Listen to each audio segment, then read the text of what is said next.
The Story of Frank the Potato. There once was a potato named Frank. He was born into this world like any other, through his mother's potato vagina. But his parents weren't sure if they really wanted to have children, as they thought that it was too much work, but they tried it out anyway. After 2 years of trying to take care of their little baby, they both decided it was too much work, and they gave their child to a shady mental asylum. That was where Frank grew up. He never knew his parents. All he knew was that they had left him in this asylum to rot. He grew up in this disgusting environment, filled with degenerates, murderers, rapists, and just plain crazy people.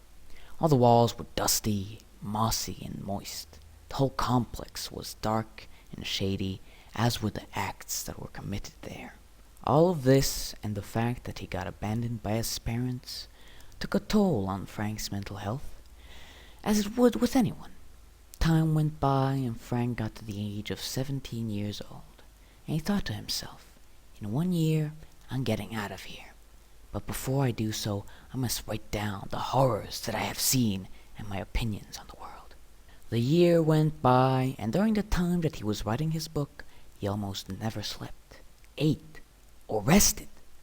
After he had finished the book, his potato skin was a shade of green. He called his book Mein Krompier.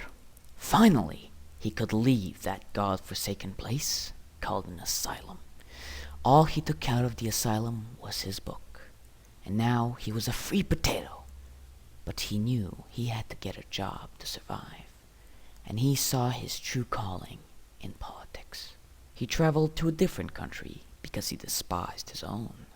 He went to the country of the carrots to get a job in politics. Frank started as a lowly secretary. With his hard work and dedication, he rose through the ranks. But all through his journey in politics, he never showed his true colors nor opinions, and was always considered a good candidate for the next position up. So there came a time where he got the chance to maybe become the next president. In this endeavor, he tried his best to succeed, because then he could make his plan come to fruition. And alas, he succeeded in becoming the new president. Then his true colors started to show. Frank started huge censorship and propaganda campaigns, arming the military and mass-producing weapons of war.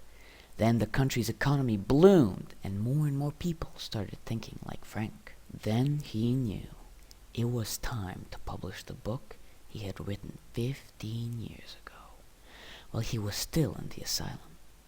As soon as he published it to the public, acceptance of his ideas was absurd, and at that moment he knew he could make his plans come true. But foreign media and politicians started to get worried because his ideas were ludicrous. Frank prepared the carrot nation and decided to annex the tomato and celery nations. He got allies in the watermelon nation, and then it was time. He had done all the preparations that he wanted. It was time to attack his own native nation, the potato nation. His forces marched on into the borders of the potato nation and murdered civilians and soldiers alike. And in a very small amount of time, the whole of the nation was captured. But Frank wasn't finished. With a military with a destructive power never before seen in the history of the world, he marched on, conquering all of the fruit and vegetable nations of the world. During his conquering, he sent all of those who were residents of the conquered nations into camps, in which everybody was tortured in the most horrible ways. If they were to survive every method of torture, they would be set free to live on in the new world. He took over the world in a matter of 6 years.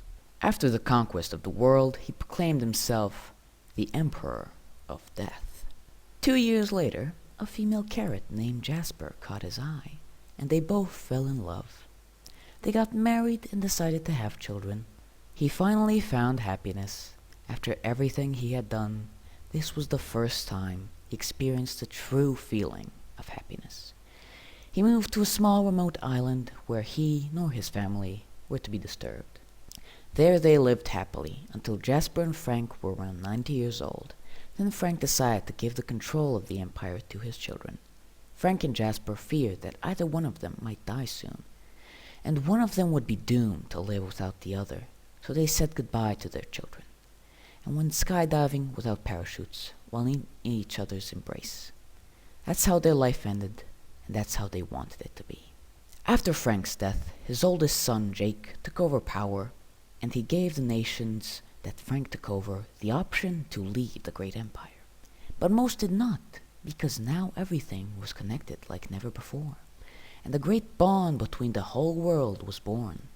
Frank's family stayed in power for many years to come. And that was the legacy of Frank the Potato.